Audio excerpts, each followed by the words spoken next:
Hi hello welcome to our channel. అంటే ఇప్పుడు ఈ పర్టికులర్ కాస్మెటాలజీ దాంట్లో చాలామంది గ్లూటాథయోన్ ఇందాక మీకు చెప్పినట్టు ఈ సోప్స్ రాయడం, సోప్స్లో కూడా చాలామంది బార్స్ ఉంటాయి, ఈ సోప్ బార్స్ యూస్ చేయడం బాడీ మొత్తం ట్యానింగ్ పోవడానికి అని చెప్పేసి ఇవి ఎంతవరకు వర్క్ అవుతాయి అంటారు?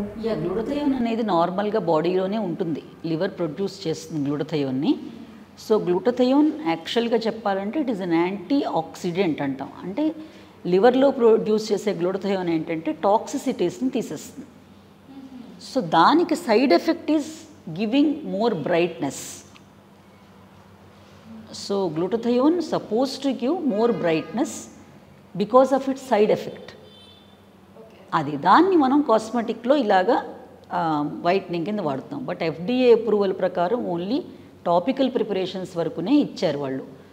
కానీ ఇంట్రావీనస్గా గ్లూటాథయోన్ ఇచ్చారు కానీ but that is like a antioxidant, not like a whitening పర్పస్గా వాడలేదు ఇంతవరకు. సో అదేంటంటే మనం వాళ్ళకి ఏమైనా టాక్సిటీస్ ఎక్కువగా ఉన్నా, లివర్ ప్రాబ్లమ్స్ ఉన్నా అలాంటి వాళ్ళకి గ్లూటాథయోన్ ఇచ్చినప్పుడు it may come back with a వైట్నింగ్గా రావచ్చు. అదే చెప్తున్నాను, ఇంజెక్టబుల్ నార్మల్గా యాజ్ అన్ యాంటీ ఆక్సిడెంట్ అనేది అప్రూవల్ వచ్చింది, FDA అప్రూవల్ ఇచ్చింది, కానీ వైటనింగ్ కోసం అప్రూవల్ ఇవ్వలేదు. బట్ ఇప్పుడు ఒక డాక్టర్ ఇస్తున్నారు ఇంట్రావినస్గా అనుకున్నప్పుడు దే సే దట్ బికాస్ వాళ్ళకున్న ప్రాబ్లం వలన లివర్ని ప్రమోట్ చేయడం కోసం వీఆర్ గివింగ్ అని వాళ్ళు చెప్పి యాంటీ ఆక్సిడెంట్ లాగా ఇస్తారు. So that may be useful for whitening.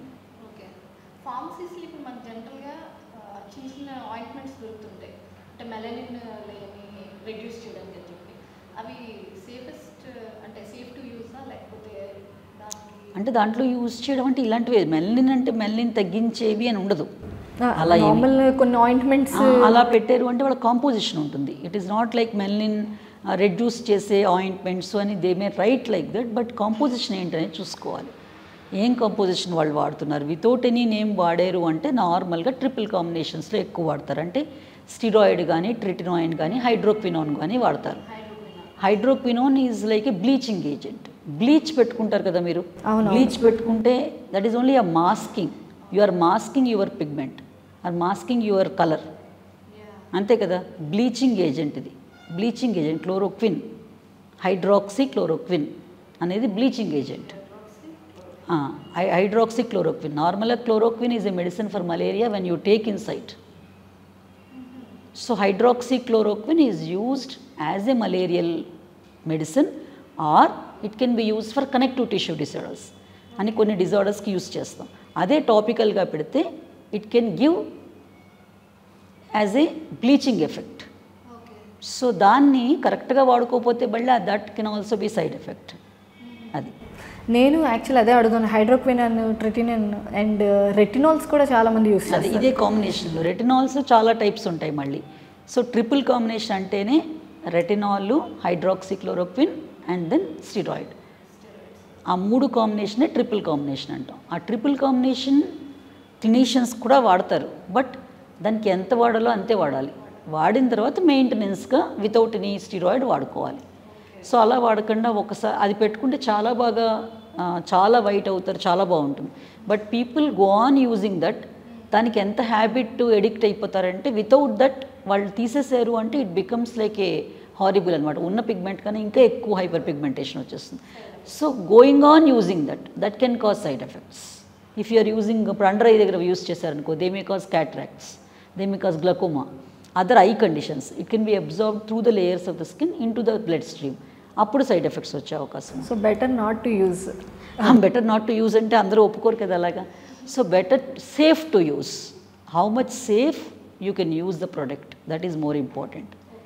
So ఇప్పుడు హైడ్రోక్వినాన్ కంటే రెటినాల్ కొంతమంది మిక్స్చర్ ఆఫ్ కాంపోనెంట్స్లా యూస్ చేస్తారు. రెటినాల్ని తెచ్చి నయాసిన్మేట్తో కానీ లేకపోతే కొన్ని రిఫ్లెక్ట్ అవ్వకుండా అంటే సైడ్ ఎఫెక్ట్ కలిపి రాయడం అనేది చాలామంది చేస్తారు. But only at night times రాయాలి, ఈ మాత్రం మిక్స్చర్ అంటారు. కొన్ని ఈ రెటినాల్ అన్నీవని ఫోటో ఎఫెక్ట్ ఉంటుంది వాటికి. అంటే లైట్ ఉన్నప్పుడు కానీ సన్లైట్ ఉన్నప్పుడు కానీ రెటినాల్ వాడితే మంచిది కాదు. సో అందుకోసం మనం నైట్ టైం చెప్తాం. కొన్ని products they should be used only in the night time. Retinol అనేది ఏం కాదు, విటమిన్ ఏ ప్రిపరేషన్. విటమిన్ ఏలో దేర్ ఆర్ 3 కాంపోనెంట్స్. అంటే రెటినాల్డిహైడ్ అని దాంట్లో టైప్స్ ఉంటాయన్నమాట. అది విటమిన్ ఏ ప్రిపరేషన్ రెటినాల్ అంటే. రెటినాల్ నార్మల్గా it is safe in certain period, అంటే చిన్నపిల్లల్లో సేఫ్ కాదు, లేకపోతే ప్రెగ్నెంట్ వాళ్ళలో సేఫ్ కాదు, అదర్వైజ్ అదర్ పీపుల్లో okay. But it can cause severe dryness sometimes, అందువలన దాన్ని వాళ్ళు వేరే వాటితో మిక్స్ చేసి వాడుతూ ఉంటారు. So hyaluronic acid is hydrating agent కాబట్టి.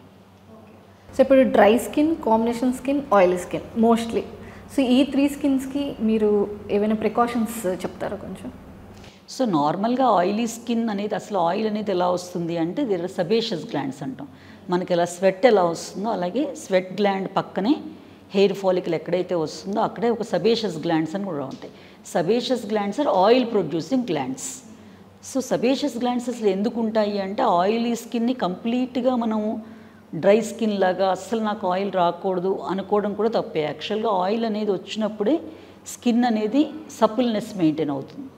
సో ఎక్సెస్ ఆయిల్ వచ్చినప్పుడు నార్మల్గా టీనేజ్ పీపుల్లో కొంచెం ఎక్సెస్ ఆయిల్ వచ్చే అవకాశం ఉంటుంది.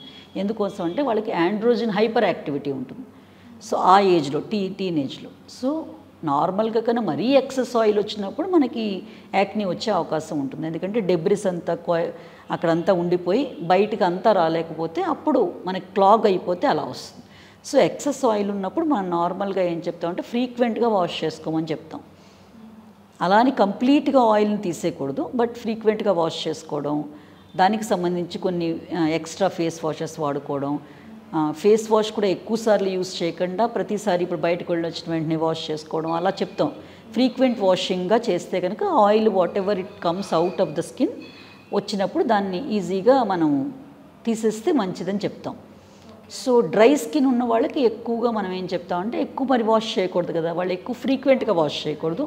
ఫ్రీక్వెంట్గా వాష్ చేసినప్పుడు కూడా సోపీ సబ్స్టెన్స్ ఎక్కువ వాడకూడదు. నో సోప్ అని చెప్పేసి కొన్ని సబ్స్టెన్సెస్ దొరుకుతాయి. అంటే ఆల్కలైనిటీ అనేది ఎక్కువగా సోప్లో ఆల్కలైనిటీ ఉంటేనే సోప్ వస్తుంది. అలా కాకుండా మనకి ఇప్పుడు సిండెడ్ బార్స్ అని కొత్తగా దొరుకుతాయి. Syndet bars they contain low alkaline, pH will be less అనమాట దాంట్లో.